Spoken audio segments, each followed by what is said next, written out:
Alright guys, my last video got cut off because the free version of this screen recorder only goes 15 minutes. So we're going to start over with number 2. So what I was saying is we did the domain, it's left to right. So if we come in from the left side,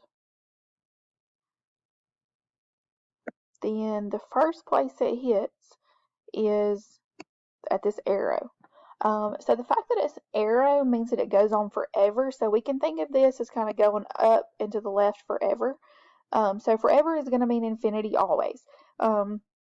Since we're talking about the x-axis, that's the negative numbers on the x-axis to the left, and so it starts at negative infinity. Always parentheses on infinity. Then we go to the right, and let's see where it ends on the right side. So if we keep coming to the right, we get to this arrow again. And again, that means it goes on forever. And to the right is your positive numbers, so that's positive infinity. So then we're going to do the range. So if we look at the range, we're doing bottom to top. So we come in from the bottom, and the first place we hit is this point. Remember, range is your y values, so we're going to use -2. It's a point, so you use that straight bracket. And then we're going to see where it goes, where it stops at the top. So this is the highest point on both sides, but that's the highest point. Those arrows again mean it goes on forever to the top. And all the way up is positive infinity. And so that's where it would end. All right, let's look at another example and find the domain and range of a graph. So again, we're coming in from the left side, and we want to look at the first place that it hits. In this case, it is the -4 because we're looking at the x-axis. So we have this point, and we get -4. And remember, you always use a bracket on the point. Then we're going to keep going to the right, and where it stops on the right side is this 0.6 -2. Since it's the domain, we use the x, which is 6, and again, it was a point, so you have a bracket. Then for the range, we do bottom to top.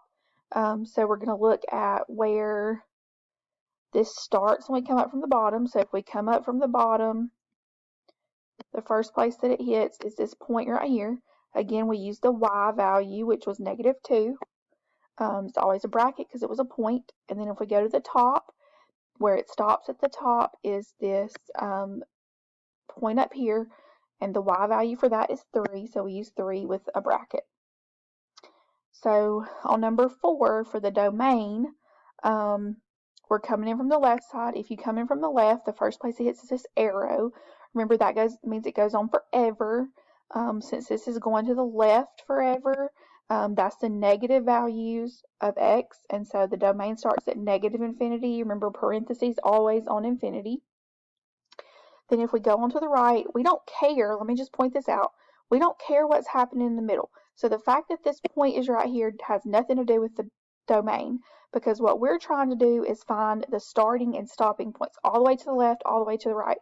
Since it doesn't start or stop going left to right there, you don't care. So we're going to look at this arrow, which again tells me it's going on forever to the right, which is positive infinity, always parentheses on infinity.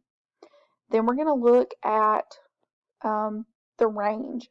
So if we come in from the bottom, then the first place that we hit is these arrows. So again, this means it's going down forever.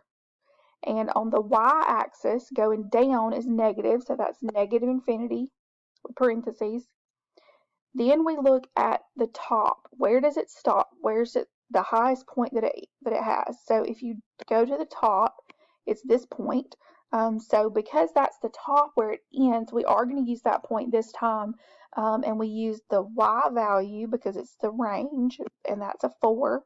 So we use 4, and because it was a point, you do use this bracket there. So I hope that helps a little bit.